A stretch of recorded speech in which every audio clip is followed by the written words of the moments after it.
सुमिर भवानी शंकरहि गणपति को सिरनाय। हल षष्ठी व्रत की कथा कही पुराण विधि गाय।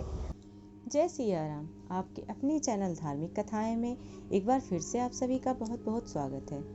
आज की अपनी इस वीडियो के माध्यम से मैं आप सभी को हल षष्ठी अर्थात ललही छठ व्रत की पूजन विधि और यह व्रत किस तिथि को पड़ रहा है, इसके साथ साथ इसकी व्रत कथा का श्रवण भी करवाऊंगी। तो वीडियो में बने रहें, वीडियो को पूरा देखें और यदि यह वीडियो आपको पसंद आए तो कृपया लाइक करें और जो लोग भी मेरे चैनल पर नए हैं तो कृपया चैनल को भी सब्सक्राइब अवश्य कर लें और बेल आइकन को भी प्रेस कर दें ताकि मेरी वीडियोस के नोटिफिकेशन आप सभी को मिलते रहें। और कमेंट बॉक्स में जय सिया राम भी अवश्य कहें। भाद्रपद मास के कृष्ण पक्ष की षष्ठी तिथि को हल षष्ठी के रूप में मनाया जाता है। इस व्रत को हम ललही छठ व्रत के नाम से भी जानते हैं। तो जो लोग भी इस व्रत के विषय में नहीं जानते तो सबसे पहले मैं इस व्रत के विषय में बताऊंगी। संतान की दीर्घायु, उनके उत्तम स्वास्थ्य और उनकी कुशलता की कामना के लिए हल षष्ठी के दिन व्रत करने का विधान है। इस दिन जब तक पूजन नहीं करते तब तक निराजल व्रत रखते हैं और यह व्रत पुत्रवती स्त्रियां ही मुख्य रूप से रखती हैं। इस दिन षष्ठी देवी की, बलराम जी की और कृष्ण जी की पूजा के साथ साथ सूर्य उपासना करना भी अत्यंत शुभदायक होता है।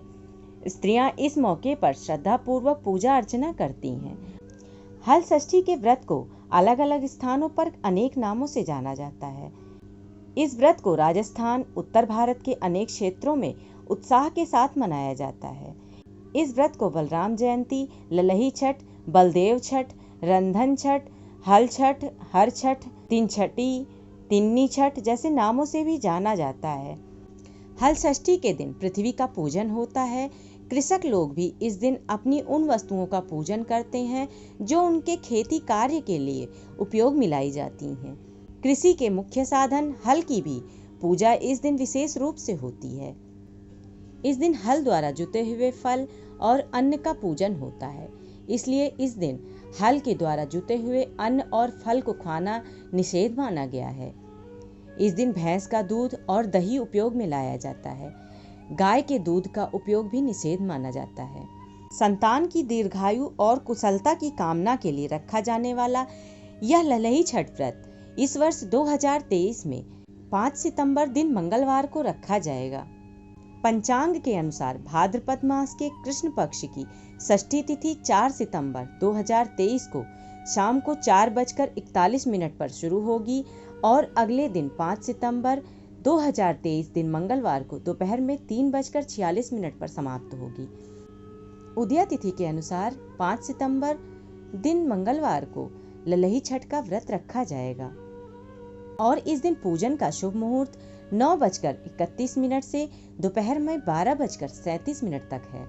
भादव छठ का व्रत रखने वाली महिलाओं को इस दिन सूर्योदय से पूर्व उठना चाहिए और महुए की दातून से दांत साफ करना चाहिए।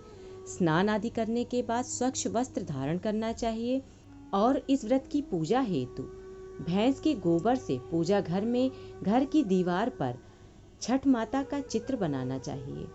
ऐपन तैयार करके उससे चित्र का श्रृंगार किया जाता है। ऐपन बनाने के लिए पूजा के चावल को पानी में भिगा कर रखा जाता है और फिर उसे सिलबट्टे पर पीसकर उसमें हल्दी मिलाई जाती है। एक लेप की तरह घोल तैयार होता है, इसे ही ऐपन कहते हैं। इस चित्र में हल, सप्तऋषि, पशु, किसान मान्यतानुसार कई चित्र बनाए जाते हैं। इस व्रत में पूजा खुले आसमान के नीचे की जाती है, तो यह पूजा आप घर के बाहर, आंगन में या छत पर कहीं भी कर सकते हैं। इसमें एक छोटा सा तालाब बनाना होता है। उस तालाब को जल से भरा जाता है और उस तालाब के पास एक कलश भी सजाया जाता है। पलाश तथा कुशा के नीचे भगवान शिव, पार्वती, स्वामी कार्तिकेय तथा गणेश जी की मूर्ति स्थापित करके धूप, दीप, नैवेद्य आदि से विनम्र भक्ति भाव से पूजा करें और प्रार्थना करें। आपको साष्टांग प्रणाम है। इस पूजन में मिट्टी के कुलवे में कई प्रकार के अनाज और महुए का फल भरा जाता है और इन कुलवों को माता के आगे रखकर इसका भोग लगाया जाता है। इस व्रत में हर एक प्रांत में अलग अलग तरीके से पूजा की जाती है। तो पारंपरिक तरीके से समस्त पूजन समाप्त करने के बाद छठ माता की कथा पढ़ी जाती है।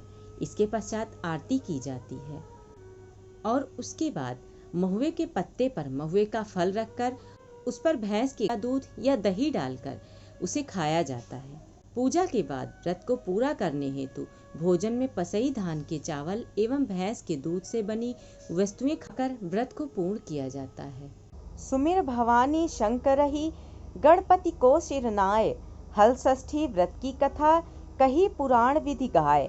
हल षष्ठी की पौराणिक व्रत कथा के अनुसार एक समय राजा युधिष्ठिर ने भगवान श्री कृष्ण से कहा कि आपने संसार की भलाई के लिए ही अवतार धारण किया है।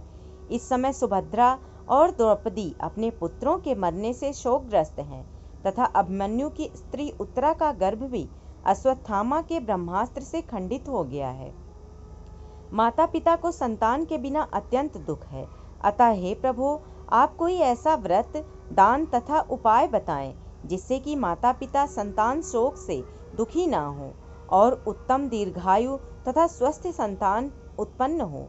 ये सुनकर भगवान कहने लगे, हे राजन, मैं तुमको एक व्रत बतलाता हूँ जिसको नियम पूर्वक करने से खंडित गर्भ भी जीवन पा जाता है तथा संतान दुखी नहीं होती। युधिष्ठिर के पूछने पर भगवान श्री कृष्ण ने कहा कि प्राचीन काल में सुभद्र नामक एक प्रसिद्ध राजा था। उसकी रानी का नाम सुवर्णा था और उनके एक हस्ती नाम का प्रतापी पुत्र था जिसने अपने नाम से हस्तिनापुरी बसाई। राजपुत्र एक दिन धात्री के साथ गंगा जी में स्नान करने गया और गंगा जी में ही जल क्रीड़ा करने लगा। इतने में एक ग्राह उसे जल में खींच कर ले गया। यह सुनकर रानी सुवर्णा बहुत दुखी हुई और क्रोध में उसने धात्री के पुत्र को धधकती हुई अग्नि में डाल दिया। तदनंतर राजा और रानी अपने अपने प्राण त्यागने को तैयार हो गए। वह धात्री भी अपने पुत्र शोक में किसी निर्जन वन में चली गई। वह धात्री वहां एक सुनसान मंदिर में शिव जी, पार्वती जी तथा गणेश जी की पूजा करने लगी। प्रतिदिन पूजन व ध्यान करके वह तृण धान्य तथा महुआ खाया करती थी। भगवान बोले कि हे राजा युधिष्ठिर, इस प्रकार व्रत करते हुए उसके प्रताप से भाद्रपद मास की कृष्ण पक्ष की षष्ठी के दिन नगर में एक अद्भुत दर्शन हुआ कि एकाएक धात्री का पुत्र अग्नि में से जीवित निकल आया। राजा रानी ने भी उस धात्री के पुत्र को अग्नि में से निकलते हुए देखा, जिससे उनको बड़ा आश्चर्य हुआ। उन्होंने पंडितों से उसके जीवित बचे रहने का कारण पूछा। इसका रहस्य बताने के लिए शिव जी की आज्ञा से दुर्वासा ऋषि वहां आए। राजा ने दुर्वासा ऋषि को आया जानकर उनकी अगवानी करके अर्घ्य आदि से उनका पूजन किया तथा बारंबार नमस्कार करके पात्री के पुत्र के जीवित निकलने के कारण पूछा। दुर्वासा ऋषि ने कहा कि हे राजन, उस धात्री ने वन में जाकर नियम पूर्वक अति भक्ति भाव से भगवान शिव जी, कार्तिक, पार्वती जी और गणेश जी का ध्यान, पूजन, स्मरण इत्यादि श्रद्धा सहित तथा नियम पूर्वक व्रत किया। यह उस व्रत का ही प्रभाव है जिसके कारण धात्री का पुत्र जीवित ही मिल गया। अतः आप भी वहां जाकर यह धार्मिक कर्म करें। श्री कृष्ण जी ने राजा युधिष्ठिर से कहा कि हे राजन, राजा और रानी ने दुर्वासा ऋषि को विदा कर दिया। तदुपरांत वे दोनों को साथ लेकर उस धात्री के निवास स्थान वन को गए। वहां राजा, रानी तथा धात्री पुत्र ने उस धात्री को भगवान शिव का कुशपलाश के नीचे अति श्रद्धा के साथ पूजा अर्चना करते हुए देखा। राजा ने धात्री को उसके पुत्र से मिला दिया। धात्री ने राजा को इस उत्तम व्रत के महात्म्य को विस्तार पूर्वक बताया। उसने कहा कि हे राजन, जिस दिन से आपके भय से त्रस्त मैं यहाँ आई, मैंने केवल वायु का ही भोजन करते हुए भगवान शिव, कार्तिकेय, पार्वती जी एवं गणेश जी की पूजा की है। एक दिन आधी रात के समय स्वप्न में भगवान शिव ने मुझे दर्शन दिया और कहा कि तेरा पुत्र जीवित हो गया है, क्योंकि तूने हमारा पूजन बड़ी श्रद्धा और भक्ति से किया है। यदि तुम्हारी रानी भी इसी व्रत को विधि पूर्वक करे तो उसका पुत्र भी आपको जीवित मिलेगा और आपको और भी बहुत से पुत्र उत्पन्न होंगे। भगवान श्री कृष्ण ने राजा युधिष्ठिर से कहा, राजन, भादों के महीने में कृष्ण पक्ष की षष्ठी को यह उत्तम व्रत करना चाहिए। उस दिन प्रातःकाल स्नान करके क्रोध, लोभ, मोह त्याग कर व्रत को नियम पूर्वक कर लेना चाहिए। जब तक व्रत रहे किसी भी जीव की हिंसा न करें। व्रत संपूर्ण करने के लिए चींटी आदि का मार्ग भी उल्लंघन न करें तथा दोपहर के समय मित्रों सहित पलाश तथा कुशा के नीचे भगवान शिव, पार्वती, स्वामी कार्तिकेय तथा गणेश जी की मूर्ति स्थापित करके धूप दीप नैवेद्य आदि से विनम्र भक्ति भाव से पूजा करें और प्रार्थना करें कि हे सौम्य मूर्ति, पंचमुख शूलधारी, नंदी श्रृंगी, महाकाय आदि गणों से युक्त आप भगवान शिव को मैं साष्टांग नमस्कार करता हूँ। शिव हरकांता, प्रकृति श्रेष्ठ हेतु सौभाग्यदायिनी गौरी और माता पार्वती को मैं नमस्कार करता हूँ। हे मयूर वाहन, हे क्रौंच पर्वत को विदीर्ण करने वाले कुमार विशाख और स्कंद आप स्वामी कार्तिकेय को बारंबार नमस्कार है। फिर एक दंत गणेश जी की अभ्यर्थना करें कि हे प्रभु मूषक वाहन लंबोदर, आपको साष्टांग प्रणाम है। इस प्रकार इन चारों देवताओं की भली प्रकार पूजा करें।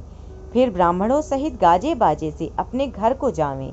उस दिन सामे के चावल का भोजन करें और दूध, दही, घी तथा मट्ठा विशेष रूप से खाएं।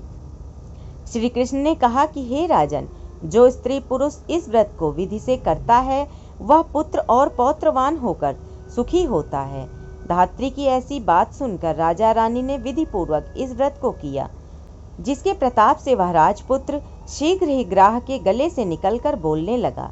यह चमत्कार देखकर राजा रानी ने भगवान शिव के चरणों में नमस्कार किया। इस व्रत के प्रभाव से राजा को और भी कई आयुष्मान पुत्र प्राप्त हुए तथा राज्य में अनावृष्टि, महामारी, दुर्भिक्ष आदि के उपद्रव दूर हो गए और राजा अनेक वर्षों तक निर्विघ्न राज करते रहे।